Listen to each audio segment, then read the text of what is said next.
సంవత్సరాల తరబడి government job కోసం వేచి చూస్తున్నారా? కేవలం 8 నెలల్లో మీ కల నెరవేర్చుకోండి. వెంటనే కింది నెంబర్స్ కి కాల్ చేయండి. నేను సమర్పించే అందమైన జీవితానికి స్వాగతం. నమస్తే కళ్యాణ్ గారు. నమస్తే జగత్. కళ్యాణ్ గారు, మనకు వస్తున్న మెయిల్లో నుంచి నేను ఒక మెయిల్ చూశానండి. శేఖర్ అతని పేరు, అమ్మాయి పేరు దేవి, వైఫ్ అండ్ హస్బెండ్. వీళ్ళిద్దరి మధ్య ఇష్యూ.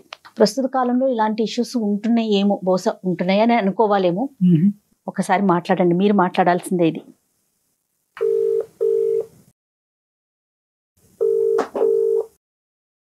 హలో హలో, శేఖర్ గారండి? అవును మేడం. నేను అందమైన జీవితం ప్రోగ్రామ్ నుంచి కాల్ చేస్తున్నానండి. నాతో పాటు డాక్టర్ కళ్యాణ్ చక్రవర్తి గారు ఉన్నారు. శేఖర్ గారు మాట్లాడొచ్చా మీతో? మాట్లాడండి మేడం. రైట్, మీ మెయిల్ నేను చూశాను. ఒకసారి కళ్యాణ్ గారికి చెప్పండి అండి. శేఖర్ గారు సార్. నమస్తే, డాక్టర్ కళ్యాణ్ చక్రవర్తి అండి. నమస్తే సార్. ఏంటి సార్, ఏమైంది శేఖర్ గారు? ఏం లేదు సార్, నేను మా ఫ్రెండ్ ఇద్దరు చాలా ఫ్యామిలీ ఫ్రెండ్స్ గా ఉంటాం సార్. రైట్. చాలా క్లోజ్ గా ఉండేవాళ్ళం. మ్యారేజ్ కాకముందు నుంచి ఫ్రెండ్స్ బాగా. అయితే మ్యారేజ్ అయిన తర్వాత కూడా ఫ్రెండ్స్ గా ఉంటున్నాం సార్. చాలా క్లోజ్ ఫ్రెండ్స్ గా ఉండేవాళ్ళు. వాళ్ళ ఇంటికి నేను వెళ్తుంటా, వాళ్ళు మా ఇంటికి వస్తుంటాడు. చాలా సరదాగా ఉండేవాళ్ళం సార్. కాకపోతే విషయం ఏంటంటే, నేను చూడరాని ఒక దృశ్యం చూశాను సార్. మీ పెళ్ళి ఎంతకాలం అయిందండి? నాకు పెళ్ళయి కనీసం ఒక 7 years అయింది సార్. పిల్లలు ఎంతమంది అండి? ఒక పాప, ఒక బాబు సార్. మీరు వర్కింగ్, ఆవిడ హౌస్ వైఫా? అవును సార్, ఆమె ఇంట్లోనే ఉంటుంది సార్. హౌస్ వైఫ్ అండి ఆమె. మీ ఫ్రెండ్ వర్కింగ్ అండి? అతను కూడా జాబ్ చేస్తూ ఉంటుంటాడు సార్, జాబ్. అయితే నేను అతను మా ఇంటికి వస్తుంటాడు, నేను వాళ్ళ ఇంటికి వెళ్తుంటాను. చాలా ఫ్యామిలీ ఫ్రెండ్స్ క్లోజ్ గా ఉంటాను సార్. కాకపోతే ఈ మధ్య కాలంలో ఏంటంటే, ఒక రోజు నేను అనుకోకుండా బయటికి వెళ్దామని అనుకున్నాను సార్. ఒక చిన్న కారణం వల్ల ఆ రోజు నాకు ఒంట్లో బాగలేక ఇంటికి వచ్చాను సార్. ఇంటికి ఆఫ్టర్నూన్ ఇంటికి వచ్చేకల్లా కనీసం వాళ్ళు, అంటే నాకేమనిపించిందంటే, ఇంటికి ఇలా హెల్త్ బాగా సరిగా ఇష్యూగా ఉంది కదా, ఈ రోజు నేను ఇంక వెళ్ళలేను, డ్యూటీకి వెళ్ళలేను, ఇంటికి వెళ్దామని వచ్చేకల్లా వాళ్ళిద్దరూ ఒక గదిలో, అది ఒక రకమైన అసభ్యమైన మాటలు ఏంటంటే, నాకు ఎవరో అనిపించింది సార్. దగ్గరికి డోర్ తీసుకొని చూసేకల్లా మా ఫ్రెండ్, మా ఆవిడ ఇద్దరు ఉన్నారు సార్. వెనక నుంచి వచ్చి చూసి ఆ కళ్ళారా దృశ్యాన్ని చూశాను సార్. నేను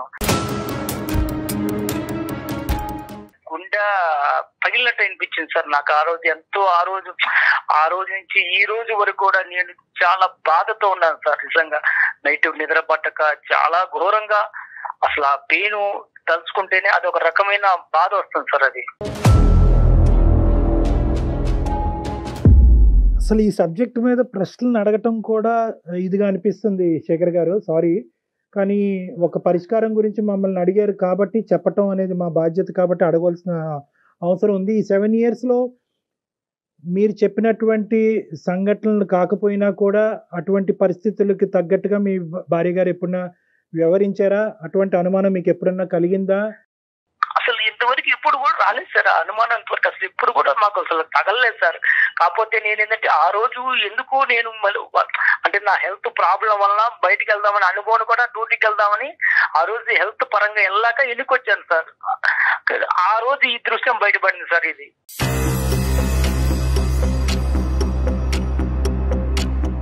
శేఖర్ గారు, ఒక్క నిమిషం, మాకు డైజెస్ట్ చేసుకోవటం కష్టంగా అనిపిస్తుంది. మీరు ఆ రోజు డోర్ దగ్గర ఉన్నారు, డోర్ వేసుకోలేదా అండి వాళ్ళు? డోర్ లైట్ గా, అంటే డోర్ వేశారు కానీ అది డోర్ తీస్తే వస్తుంది సార్. అది డోర్ అది కాకపోతే నేను బ్యాక్ సైడ్ నుంచి వెళ్ళాను సార్. ఆ మాటలు ఎంతో వల్ల నాకు అనిపించిందంటే, ఏంది ఇంత అసభ్యకరమైన మాటలు వస్తున్నాయి, ఇది ఎవరున్నారా ఏందో చూద్దామని బ్యాక్ సైడ్ నుంచి చూస్తే వాళ్ళిద్దరు ఉన్నారు సార్. పిల్లలు ఎక్కడున్నారు సార్ ఆ టైం అప్పుడు? స్కూల్కి వెళ్ళారు సార్ పిల్లలు. ఇంకా రాలే పిల్లలు స్కూల్ నుంచి? ఇంకా పిల్లలు రాలేదు సార్. నేను ఆఫ్టర్నూన్ వచ్చాను సార్. అప్పటికి మీ ఇద్దరి మధ్యన ఎప్పుడన్నా ఇటువంటి డిస్కషన్స్ వచ్చినాయా? అంటే సహజంగా భార్యాభర్తల మధ్యన చాలా కామన్గా ఇలాంటి చిన్న చిన్న అనుమానాలు ఇలాంటివి అవుతూ ఉంటాయి. ఆ విధమైనటువంటి మీరు అనుమానం పట్టడం అనేటటువంటి పరిస్థితులు ఇంతకు ముందు వచ్చినాయా? అంటే ఒక సంఘటన పరంగా అవనివ్వండి, ఒక సంఘటన కాకపోయినా అవనండి, అనుమానమైనటువంటి సబ్జెక్టు మీ 7 సంవత్సరాల ప్రయాణంలో ఎప్పుడన్నా ఉందా? ఏ రోజు కూడా అసలు ఆ ఆలోచన కూడా థాట్ కూడా రాలేదు సార్. ఎందుకంటే సొంత ఫ్రెండ్, చాలా క్లోజ్ గా ఉంటాడు, భార్య, నేను చెల్లెలతో భావించుకుంటాడని టైప్ లో ఆలోచించుకుంటున్నాం. కానీ ఏ రోజు కూడా ఇంత థాట్ అనేది ఏ రోజు రాలేదు సార్. ఆ మీద అనుమానం కూడా లేదు సార్ నాకు. అంత ఇదిగా ఉండేవాళ్ళం సార్. ఫ్యామిలీ ఫ్రెండ్స్ కు వాళ్ళ భార్య కూడా మా ఇంటికి వచ్చేది, మా మిస్సెస్ కు వాళ్ళ ఇంటికి వెళ్ళేవాళ్ళం, ఏదైనా ఫంక్షన్ ఉన్నప్పుడు అన్నిటికీ వెళ్తుండేవాళ్ళం సార్. అటు వస్తూ పోతుండేవాళ్ళం సార్. ఇప్పుడు తప్పుగా అనుకోకండి శేఖర్ గారు, నేను అడగటం కాదు, మన ప్రోగ్రామ్ చూసేటటువంటి చాలా మంది ప్రేక్షకులు అడిగేటటువంటి ప్రశ్న నేను మిమ్మల్ని అడుగుతున్నాను.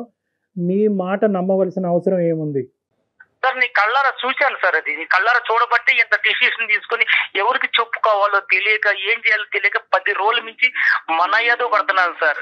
ఆమెను అడగలేక, మా ఫ్రెండ్ తో చెప్పుకోలేక ప్రతిరోజు నరకం అనిపిస్తున్నాను సార్. నేను కొనుక్కున్నప్పుడల్లా అసలు అర్ధరాత్రి లేచి మెలుకు చూస్తే ఇదే సంఘటన గుర్తొస్తుంది సార్ నాకు. మీరు చూసినట్టు కానీ లోపల ఉండేటటువంటి మాటలు విన్నట్టుగా కానీ మీ భార్య గారికి అయితే తెలియదు ఇప్పటికొచ్చి?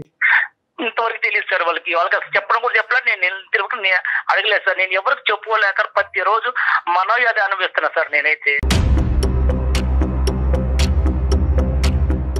4 గోళ్ల మధ్యన అడగవలసినటువంటి ప్రశ్నలు, ఒక క్లినిక్ లో అడగవలసిన ప్రశ్నలు తప్పని పరిస్థితిలో నేను ఈ రోజు మిమ్మల్ని అడుగుతున్నాను శేఖర్ గారు. మీ భార్య, మీ ఇద్దరి మధ్యన ఈ జీవితం ఎలా ఉంది? అంటే మీ ఇద్దరి మధ్యన ప్రేమ ఆప్యాయతలు కానీ లేదంటే వేరే అంశాలు ఎలా ఉన్నాయి? సార్ అన్యోన్యంగా ఉండేవాళ్ళం సార్. ఇద్దరు కూడా చాలా అన్యోన్యంగా. ఎట్లంటే ఆమె ప్రతిరోజు నాకు అన్ని రకాలుగా సహకరిస్తుంది. నేను కూడా ఆమె అడిగిన దానికి ప్రతి ఒక్క దానికి నేను కూడా సహకరిస్తాను. అన్ని విషయాల్లో, పిల్లల విషయంలో కానీ ఆమె విషయంలో కానీ ఏ రోజు కూడా ఏ చిన్న తేడా కూడా ఉండదు సార్. మీ ఫ్రెండ్ యొక్క క్యారెక్టర్ ఏంటి సార్? సారీ మళ్ళీ అడుగుతున్నాను. ఇదే సార్ నేను ఫస్ట్ టైం చూస్తాను సార్. ఏ రోజు కూడా మా ఫ్రెండ్ కూడా నా దగ్గర ఏ రోజు కూడా చాలా క్లోజ్ గా ఉండి, చాలా ఫ్రెండ్షిప్ గా ఉండి, అంత ఇదిగా ఉన్న మనిషి ఎందుకు ఆ విధంగా చేశాడనేది కొంచెం నాకు ఇంకా డౌట్ అనిపిస్తుంది సార్. ఆ డౌట్ వల్ల వాళ్ళని ఇద్దరు కూడా నిలదీయలేకపోయారు. మీ ఫ్రెండ్ కూడా సిన్సియర్ గానే ఉంటాడు. ఇలాంటి అమ్మాయిలు వ్యవహారాలు, ఇలాంటివి సరదాగా ఫ్రెండ్స్ మధ్యన మాట్లాడుకుంటూ ఉంటారు. అలాంటి టాపిక్స్ కూడా ఎప్పుడూ లేవు. అతను వాళ్ళ భార్యతో కూడా బానే ఉన్నాడు. అక్కడ కూడా గొడవలు ఏం లేవు. ఏం లేదు సార్. ఏ రోజు కూడా రాలేదు సార్. ఆయనకి ఎంతమంది పిల్లలు? అతనికి ఎంతమంది పిల్లలండి? అతనికి ఒక పాప అండి. మీ ఫ్రెండ్ మీతో ఎలా ఉన్నాడు ఈ 10 రోజులు బట్టి? మీ భార్య మీతో ఎలా ఉంది? ఈ జరిగిన సంఘటన తర్వాత వాళ్ళు నాకన్నా ఎక్కువగా నటిస్తున్నారు సార్. అసలు వాళ్ళకి ఏందో తప్పు చేయలేనట్టుగా నా ముందు వాళ్ళు చేస్తుంటే నాకే ఒక్కోసారి అసహ్యం వేస్తుంది సార్. ఎందుకంటే అంత ఘోరంగా వాళ్ళు నటనలో అంత జీవిస్తున్నారు సార్. ఏమి తెలియనట్టుగా, ఏది అసలు జరగనట్టుగా. కానీ నా మనసుకు తెలుస్తుంది అది ఏంటి, ఇంత అప్పటికన్నా వీళ్ళు ఇంకా ఎక్కువగా నటిస్తున్నారు, కారణం ఏంటి, నన్ను అసలు ఏ రకంగా చూస్తున్నారో తెలియట్లేదు సార్. అది ఆ విషయం. శేఖర్, ఒక్క విషయం, ఈ కాన్వర్జేషన్, ఈ ఫోన్ కాల్ ఇలా కంటిన్యూ చేద్దామా లేదంటే పర్సనల్ గా క్లినిక్ లో కలుస్తారా? మీకేం అభ్యంతరం లేదా ఇలా మాట్లాడటం? మాట్లాడే అభ్యంతరం లేదు, కానీ ఈ సమస్యకు సొల్యూషన్ దొరకాలి సార్. నాకు అదేనండి మనసులో బాధ ఎక్కువ. ఏం కావాలి మా దగ్గర నుంచి? ఏం ఎక్స్పెక్ట్ చేస్తున్నారు? నేను ఆమె డైరెక్టర్ గా అడగలేకపోతున్నాను సార్. మీరు కొంచెం మీ ద్వారా అడిగితే ఇలాంటి విషయాన్ని మనం మాట్లాడే విషయం కాదు కదండి. శేఖర్, ఇక్కడ కొద్దిగా సెన్సిటివిటీస్ అనేటటువంటి అంశాలు ఉంటాయి. స్త్రీ గౌరవం అనేటటువంటి అంశం ఉంటుంది. సో ఇక్కడ ఆధారం లేకుండా మాట్లాడటం, ఒక పబ్లిక్ ప్లాట్ఫామ్ మీద ఇంత సెన్సిటివ్ ఇష్యూ మాట్లాడటం అనేది కరెక్ట్ కాదు. అందు గురించి మీకు ఆప్షన్ కూడా ఇచ్చాను. మీరు క్లినిక్ లోకి వచ్చి ప్రైవేట్ గా మాట్లాడతారని అడిగాను. కానీ మీరేమంటున్నారంటే ఇక్కడే నాకు ఆ సొల్యూషన్ కావాలి అని అంటున్నారు. కాబట్టి ఇక్కడ మేము మాట్లాడేదానికంటే మీరు మీ భార్య గారిని, ఎందుకంటే మీకు ఆ హక్కు ఉంది, మీకు అడిగేటటువంటి అధికారం ఉంది, మీ ఇద్దరి మధ్యన ఆ స్వేచ్ఛ ఉంది, కాబట్టి మీరు అడగండి. ఆవిడ రెస్పాన్స్ ఏంటి అన్నది వింటాం. ప్రధానంగా ఈరోజు మీరిద్దరూ మాట్లాడుకోవాల్సినటువంటి అంశం, ఒకప్పుడు ఇష్యూ చేయి దాటి ఇంకో లెవెల్కి వెళ్తున్నట్టుగా అయితే కనుక ఖచ్చితంగా ఆ కాన్వర్సేషన్ అక్కడ ఆపి మీరు క్లినిక్ వచ్చి కలవాల్సిన అవసరం ఉంటుంది. ఓకేనా? ఈ కండిషన్స్ మీద అయితేనే మనం కంటిన్యూ చేద్దాం, లేదంటే కట్ చేద్దాం. మాట్లాడదాం. సరే, ఓకే సార్, మాట్లాడతాం sir. Right, okay, call connect చేయండి.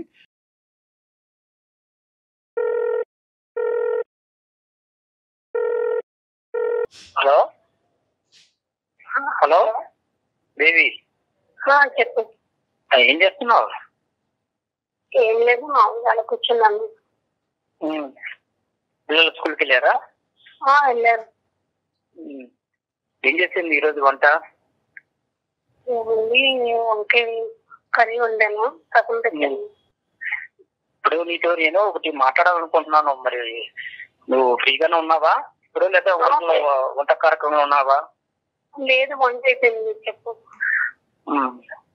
ఏం లేదు, నాకు కొంచెం మనసు బాధ అనిపిస్తుంది ఒక విషయంలో. దేనికోసం? దేనికోసం అంటే అది ఎలా చెప్పాలో నాకే తెలియట్లేదు. అది చెప్పడానికి కూడా నాకు అసలు మైండ్ సహకరించట్లేదు. నువ్వు చెప్తేనే కదా నాకు తెలిసేది, నాకెలా తెలుస్తుంది? నీకెలా తెలుస్తుంది? అసలు ఈ మధ్య నీ దృష్టిలో ఏం జరగలేనట్టుగానే నాకు చెప్తున్నారు. ఎందుకని నువ్వు మీరు దేని గురించి మాట్లాడతానో నాకు అసలు అర్థం కావట్లేదు. దేని గురించి మాట్లాడింది ఇది నాకు అర్థం కావట్లేదు. నువ్వు మాట్లాడేది కొంచెం అర్థం చేసుకోవడానికి ట్రై చెయ్యి. నాకంటూ ఇప్పుడు నీకంటూ ఏం తెలియదు అసలు. నువ్వు చెప్తేనే కదా నాకు తెలిసేది, నాకెలా తెలుస్తుంది? నీకెలా తెలుసుదా? అసలు కొంచెం మైండ్ తో మాట్లాడుతున్నావు, మైండ్ లేకుండా మాట్లాడుతున్నావు నువ్వు. అదే నువ్వేం మాట్లాడుతున్నా ఫస్ట్ అది ఆ క్వశ్చన్ నేనయ్యాలి, నువ్వు కాదు. నేను చెప్పాలా? నా నోటితో చెప్పించాలనుకుంటున్నారా మీరు? నీకు తెలీదా ఏం జరిగింది కూడా తెలీదా? అంటే నీ స్వార్థంగా నువ్వు చూసుకుంటున్నావు, కానీ మనిషికి ఎందుకు ఇంత 10 వేల నుంచి మనిషి ఎందుకు బాధపడుతున్నాడు, ఎందుకు వస్తున్నాడు, సరిగా ఉండలేదు, మాట్లాడలేదు, పిల్లలతో మాట్లాడలేదు, కనీసం ఏమైనా కొంచెమైనా ఒక రవ్వంతైనా ఆలోచిస్తున్నావా?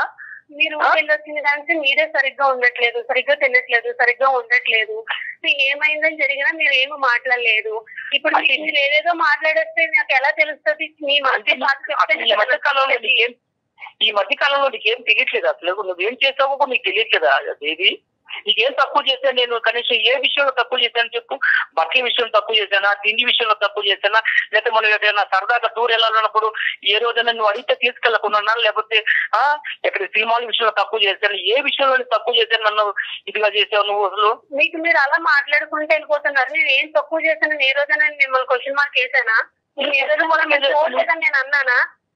మరి నువ్వు చేసిన ఒక్క ప్రాబ్లం వల్ల నేను ఎంత నరకం అనిపిస్తున్నాను తెలుసా? నేను ఈ రోజు వరకు ఎవరికి చెప్పుకోలేక, ఫ్రెండ్స్ చెప్పుకునే సమస్య కాదు, తల్లిదండ్రులు చెప్పుకునే సమస్య కాదు, ఎవరికి చెప్పుకునే సమస్య కాదు. ఇది కళ్ళారా చూసినా అన్నంతగా అనిపిస్తుంది తప్ప అది నిజమో కాదు అని కూడా నా అడిగి ఎన్నాళ్ళ మించి తాగుతుంది రంకు వ్యవహారాలు.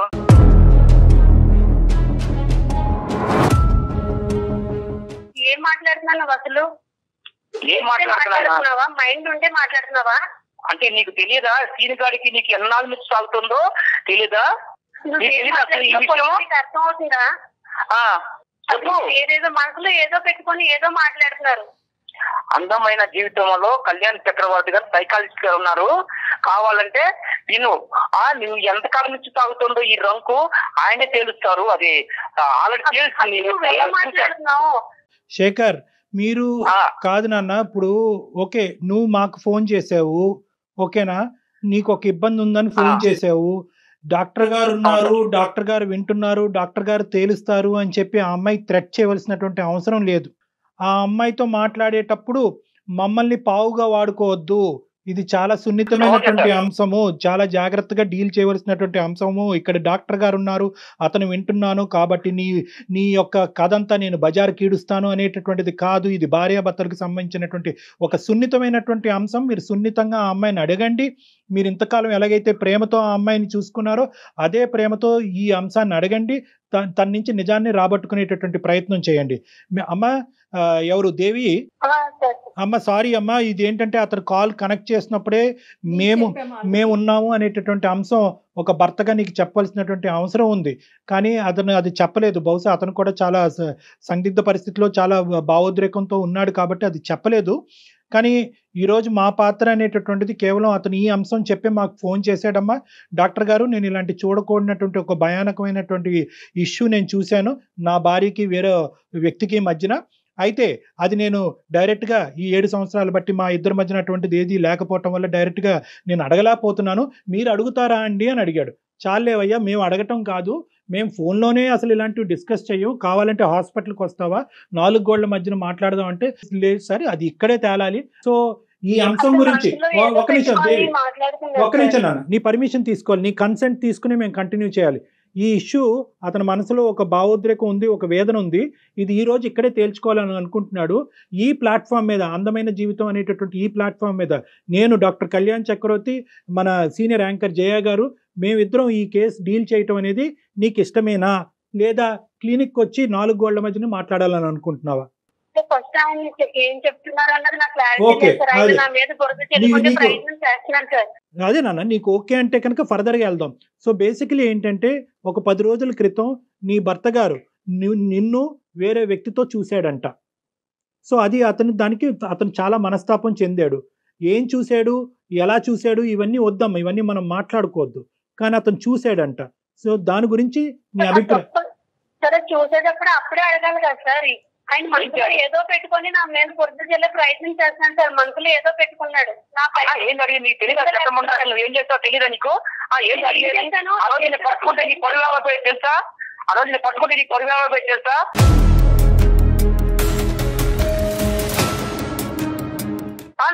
నా పరువు గుట్లు సైలెంట్ గా మూసుకొని పోయాను తెలుసా బయటికి.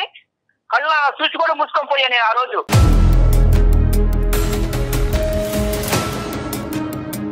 అసలు నీకు పిచ్చి నాటకాలు ఆడక నాటకాలు ఆడేది చెప్ప ఏం మాట్లాడుతావు తెలుసా? నువ్వు ఏం మాట్లాడుతున్నావు? నా మీద పొడుగు వెళ్ళే ప్రయత్నం చేసుకుంటూ నువ్వు ఏదేదో మాట్లాడుకుంటే కొన్ని ఇస్తారాజు అయిపోయింది అంతాను.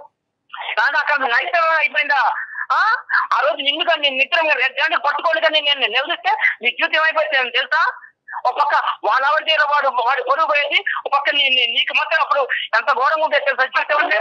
మీ చుట్టాలు ఉన్నారు, మా చుట్టాలు ఉన్నారు, అడగడానికి వాళ్ళు ఎవరు లేరా? ఎవరు గుట్టి ఈ రోజు తీసుకొని వచ్చి ఆయన నువ్వేంటి, అసలు నువ్వేం చెప్తున్నావు ఏంటో తెలీదు. నా మీదలన్నీ నిందలేసి అసలు నువ్వేం చేయాలనుకున్నావు, ఏం చేస్తున్నావు అంటే నువ్వు తప్పు చేశాను మాత్రం ఒప్పుకో కదా. అసలు నేను ఏం తప్పు చేశాను నీకు తెలియదు అన్నమాట. అమ్మ శేఖర్, ఒక్క నిమిషం. పబ్లిక్ గా తిట్టేటటువంటి ప్రయత్నం చేయొద్దు. అలా అయితే కనుక మన ఈ కాన్వర్సేషన్ కంటిన్యూ చేయలేము, ఇక్కడితో ఆపేద్దాం. నెంబర్ 1, అది ఫస్ట్ మీరు గుర్తుపెట్టుకోండి. I know your emotionally hurt, కాదనట్లేదు.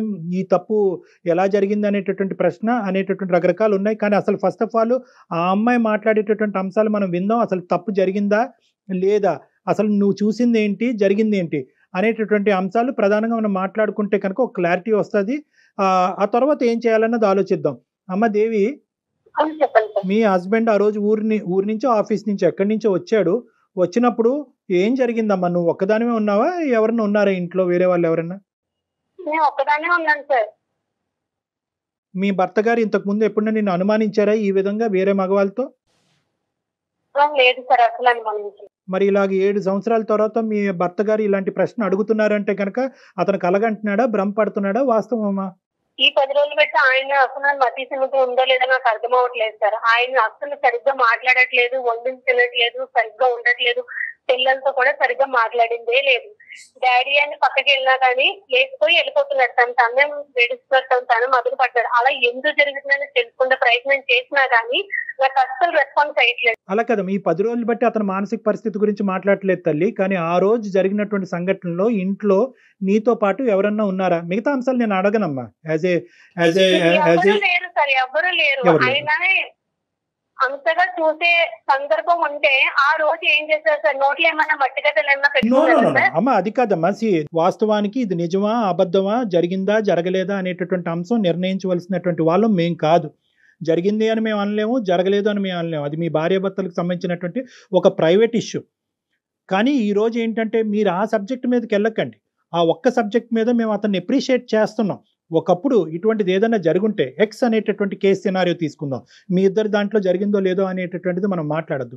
ఒక ఎక్స్ అనేటటువంటి బయట కేసు సినారియోలో భర్త ఇలాంటి బట్టబయలు చేయలేదు, దాచిపెట్టుకున్నాడు అంటే కనుక భార్య, కుటుంబం, పిల్లల యొక్క పరువు కాపాడటం గురించే అతను చేశాడు అని వర్ణించవచ్చు. మీరు అది రెట్రోస్పెక్టివ్ గా ఈ రోజు ఇంకో విధంగా అడుగుతున్నారు, నన్ను రెడ్ హ్యాండెడ్ గా పట్టుకుంటే ఏమై ఉండేది? అంతలా చేసినవాడు ఏంటి ఈ రోజు ఇలా చేయలేడు కదా సార్.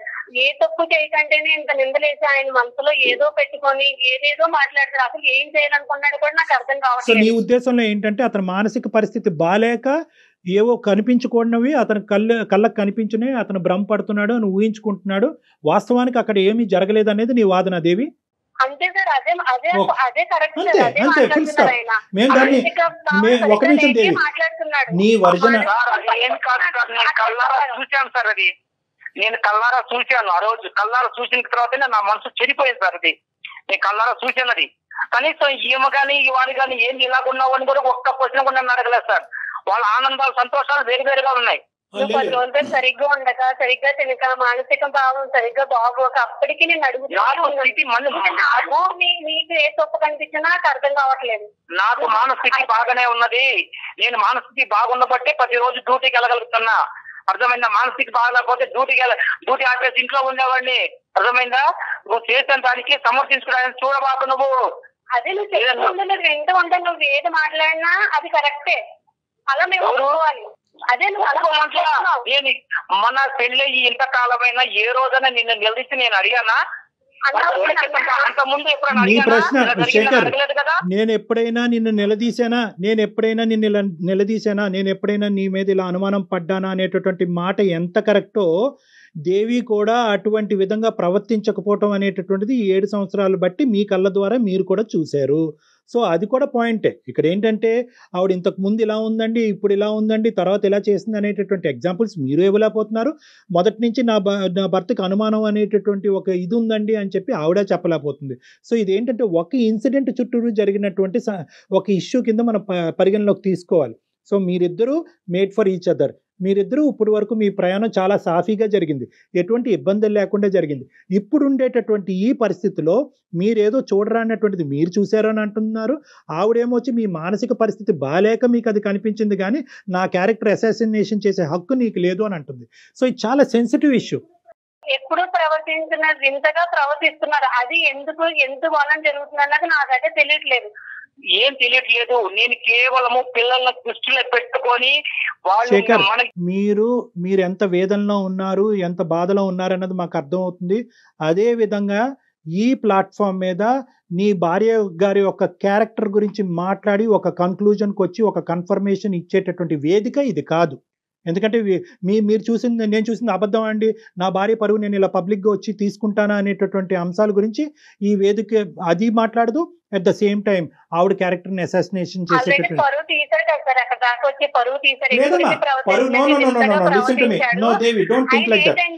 వేరే ట్రాక్ లోకి ఎక్కడికో వెళ్ళాలన్న ప్రయత్నంలో నా మీద బురద చెల్లే ప్రయత్నం చేస్తున్నాడని ఈజీగా నాకైతే అర్థం. ఇదేం కొత్త ఇదమ్మా, ఏంటి అతను ఏ ట్రాక్ లో వెళ్తాడు? ఇంకో ట్రాక్ అంటే ఇంకోటి ఆయనకి ఏదో ఉందండి మనసులో, ఏదో కాదు. నేను వేరే వాళ్ళతో మాట్లాడుతున్నాడు తను. కాదు, నేను వేరే వాళ్ళతో ఎవరితో తేటలో చూసావా? పోనీ నా గురించి ప్లాట్ ఎప్పుడైనా విన్నావా? ఒకసారి క్లినిక్ వచ్చి మాట్లాడినట్టు బాగుంటుందేమో కళ్యాణ్. శేఖర్, ఇక్కడతో ఆపుదాం ఒక్క నిమిషం. దేవి, అమ్మ దేవి, ఏమండి శేఖర్ గారు, మనం ఇక్కడతో ఆపవలసినటువంటి అవసరం ఉంది. ఎందుకంటే ఇది ఒక పబ్లిక్ ప్లాట్ఫామ్. ఇక్కడ ఇంత సున్నితమైనటువంటి అంశాలు సహజ సిద్ధంగా మేము డిస్కస్ చేయము. కానీ టాపిక్ కాస్త మొదలైన తర్వాత ఎక్కడో చోట దీన్ని ఒక కంక్లూడ్ చేస్తే కనుక అట్లీస్ట్ మీరు ఈ రోజు ఇంటికి వెళ్ళిన తర్వాత మీ ఇద్దరు గొడవ పడకుండా ఉంటారు, మీ ఇద్దరి యొక్క సేఫ్టీ మేము కాపాడినటువంటి వాళ్ళం అవుతాం అనే ఉద్దేశంతోనే ఈ సబ్జెక్ట్ కొంతవరకు ప్రొలాంగ్ చేయడం జరిగింది. ఇక్కడ 2 అంశాలు నేను పరిగణలోకి చెప్పాలి అని అనుకుంటున్నాము. దేవి గారు, ఇక్కడ మీ క్యారెక్టర్ ఎవరు అసాసినేట్ చేయలేదు, ఎవరు కూడా మిమ్మల్ని వేలెత్తి చూపెట్టలేదు, మీరు తప్పు చేసినట్టుగా ఎవ్వరూ మాట్లాడలేదు. మీ భర్త గారు ఒకటి చూశారు అన్నారు, అది మిమ్మల్ని ప్రశ్నించారు, మీరు అది ఖండించారు, ఇది కరెక్ట్ కాదన్నారు, సబ్జెక్ట్ అక్కడ అయిపోయింది అంతే. You are the same person as you are. So దాని గురించి మీరు భయభ్రాంతులు చెందవలసినటువంటి అవసరం లేదు. ఇక్కడ 2 అంశాలు అయి ఉండొచ్చు. ఆ 2 అంశాలు, ఒకటి ఏదైనా జరిగి ఉండొచ్చా అనేటటువంటి ఒక అంశం, రెండోది ఇతను అనుమానం కానీ లేదంటే ఒక సైకలాజికల్ పరంగా ఏమైనా ఇబ్బంది పడుతూ ఉండొచ్చా. ఈ 2 అంశాలు మనం వెరీ క్లోజ్డ్ ప్లేస్లో, అంటే ఒక 4 వాల్స్ మధ్యన మాట్లాడుకోవాల్సినటువంటి ఒక సున్నితమైనటువంటి అంశంగా నేను పరిగణిస్తున్నాను. కాబట్టి ఇది ఇంకా ఫర్దర్ గా ఎక్స్టెండ్. ఓకేనమ్మా, అనుమానమే కానివ్వండి, ఈ అనుమానమేనమ్మా.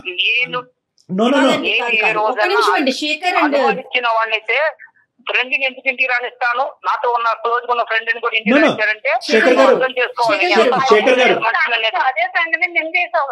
మీరు 100 చెప్తే ఆ అమ్మాయి 200 చెప్తుంది. Okay, this thing will prolong for ever and ever.